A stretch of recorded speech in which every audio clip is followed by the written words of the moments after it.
Vërtet kjo teknologjia po na ndihmon që të shohim në botë se sot një grua po e nget kamionin, sot një grua është pilote, sot një grua... Domethënë atë profesion po ushtron që në një kohë është quajtor vetëm profesioni burrave.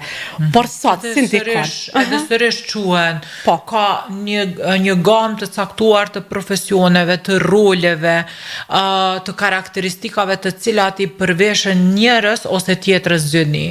Edhe është shumë e jashtëzakonshme që, siç e thatë ju, pikërisht në epokën cilën po jetojmë, që është gjithçka ekstremisht shumë në dimensione të ndryshme është jashtëzakonisht shumë potente.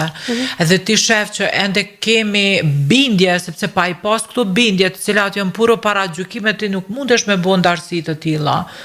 Edhe bindjet si koncepte sociale, po dhe si konstrukte psikologjike, janë jashtëzakonisht vështira për me u sfidu, e lere më për me u ndryshu.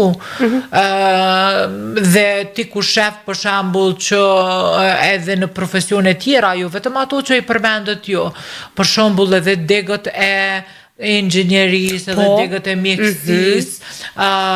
Ti shef për shembull që studentat kur përcaktohen, pas që kam përfunduar fakultetin e mjekësisë, kur përcaktohen ta zëm në specializime të ndryshme, zakonisht është tendencë edhe familjare, edhe vetanake, po edhe profesionale që për shembull shif se kjo lëmie ta zëm e mjekësisë nuk bën për gjinin mashkullore, për shembull, ose kjo lëmie mjekësisë nuk bën për gjinin femrore, ta zëm kirurgjia ose ortopedia